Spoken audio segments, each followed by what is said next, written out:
Hi, I'm Dave Sobel from the Business of Tech podcast, here with another perspective.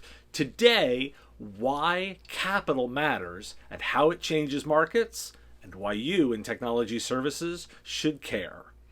Have you heard the story of the pizzeria owner who made money buying his own pizzas from DoorDash?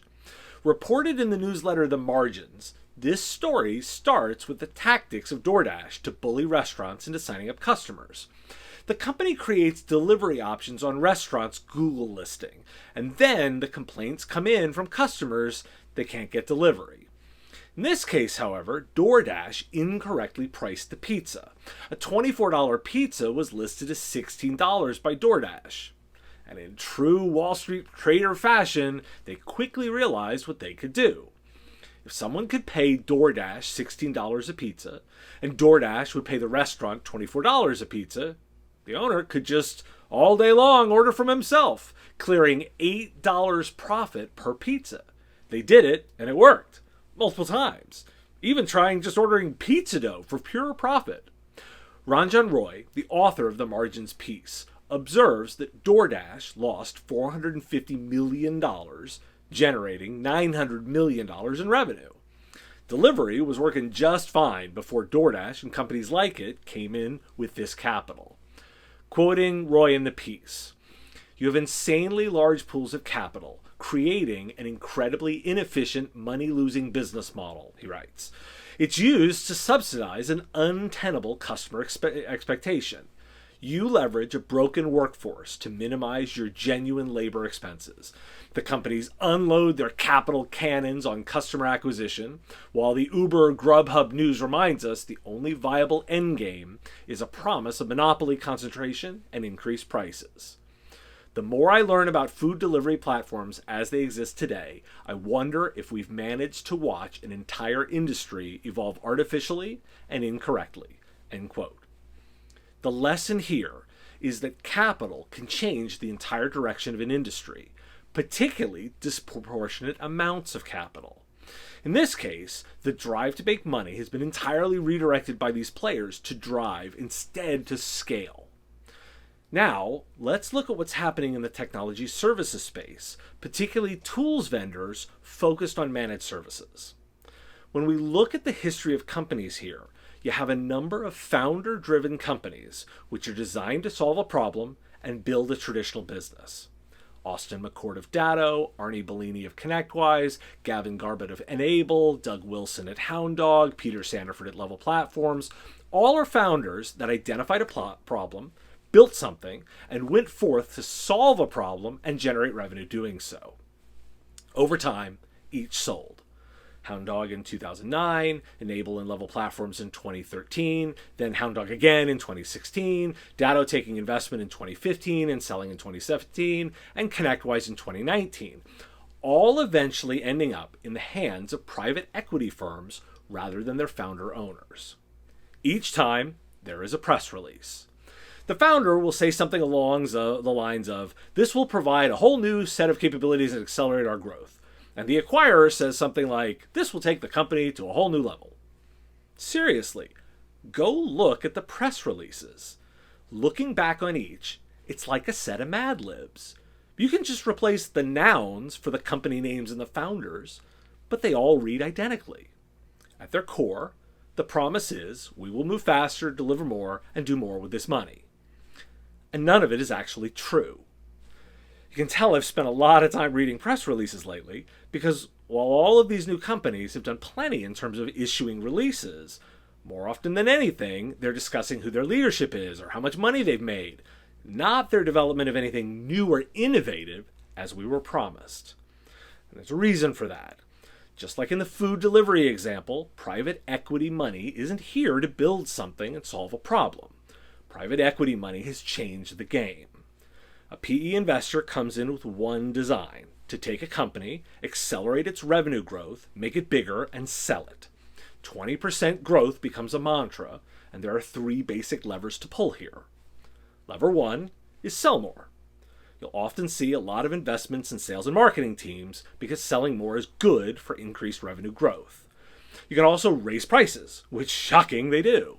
Of course, it's hard to get new customers, so thus the second. The second lever is to acquire new things to sell to your existing customer base. This lever is pulled because it's really hard to get 20% growth on large sales numbers. And the easiest way to do it is to buy something and then sell that new thing to your existing customers. As you know, it's far easier to sell to an existing customer than a new one. Finally, you make it leaner. You cut expenses by reducing headcount and anything risky. You know what costs more and is risky? R&D. Building something new is hard, and it gets in the way of driving profitability. It's way easier to just go buy things and roll that in than it is to build something. Thus, you don't see a lot of building of new things. Now, we were promised that every single time. Here's the quotes. This merger marks a natural step in our evolution as we continue to bring more managed service offerings to the channel. Or, this unique combination of talent with a track record of success marks a new chapter that will make an even bigger on our managed services provider partners by delivering an unprecedented set of capabilities for them to serve millions of small businesses in the future. Or, our combined teams will utilize our deep domain experience and industry-leading data analytics capabilities to deliver breakthrough innovations to our customer base of the world's leading MSPs. Or, we will continue to invest in our partner community and provide the solutions they need to deliver technology as a service to the world. How about this will allow us to accelerate growth and provide tremendous long-term value to managed services providers and the small businesses that they serve. I didn't put any names on these because they're all the same. They're actually entirely interchangeable. I could put one quote into the other's press release and you wouldn't know. These are 5 distinct quotes taken from press releases for acquisitions I'd mentioned before. And you can't tell the difference. In the press releases, I was promised a flying car. Where is my flying car? Let me be clear. I don't blame a single one of these founders for selling and taking their windfalls. I hope they are enjoying new lives, houses, trips, and have fantastic lives. They worked hard. They built something. They added real value. But you know what else? They're all gone. The problem is that this change is not just business as usual. Here's why I think all this private equity money is dangerous for solution providers. 93% of all solution providers are doing less than $5 million in revenue.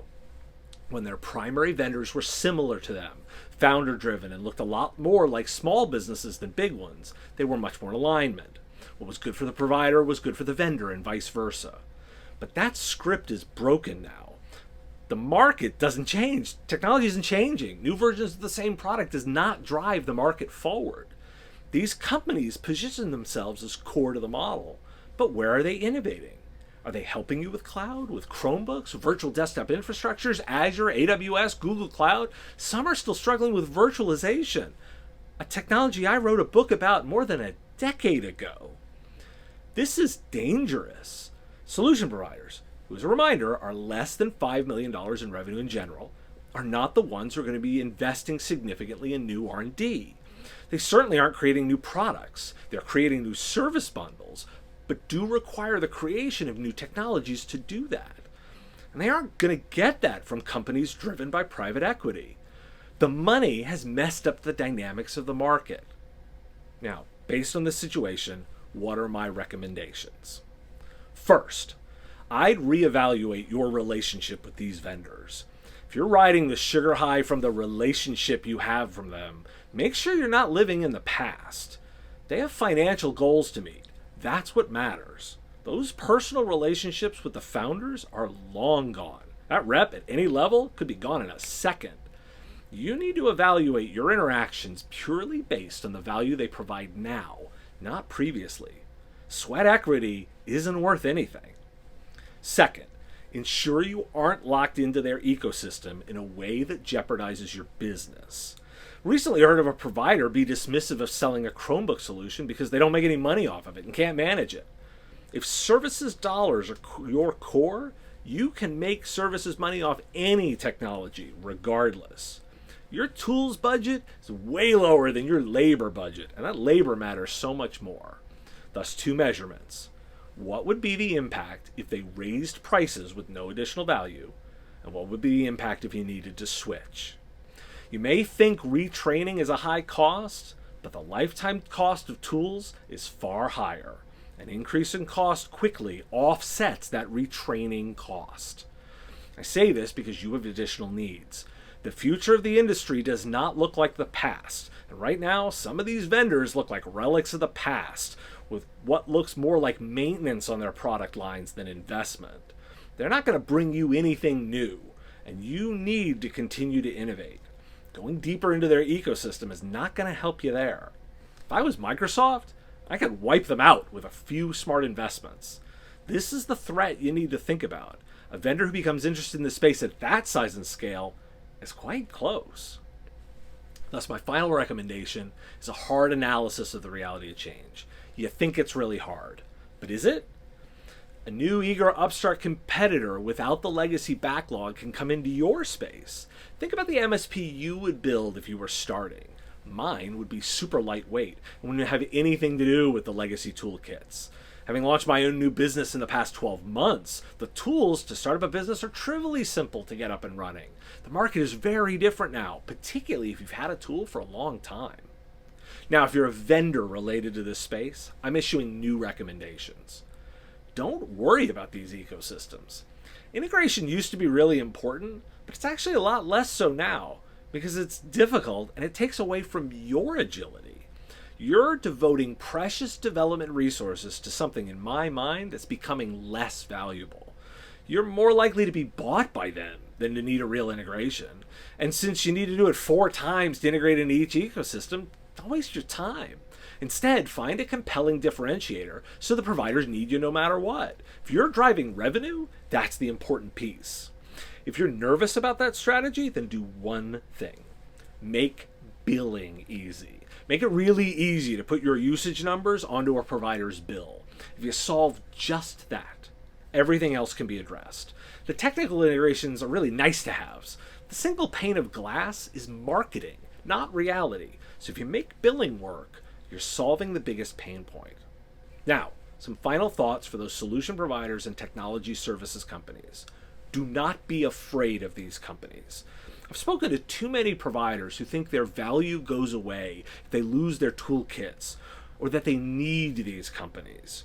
You don't. Your customer doesn't even know which tools you use. And remember, you're the customer. They call you partner because they want you to feel that way, but you're the customer. You pay them, and they have to deliver. If they don't deliver, move on. You have the power in this relationship, and you should leverage it. Thanks for listening. If you like content like this, I do a daily 5-minute podcast called The Business of Tech. You can get analysis on news and why you care every single day in 5 minutes. Sign up on your favorite podcatcher, on Amazon-enabled devices, or anywhere you find podcasts. All the links are at mspradio.com. If you're watching here on YouTube, like and subscribe to the channel. It matters a lot. And additionally, share this with somebody you think needs to hear it. Thanks for listening.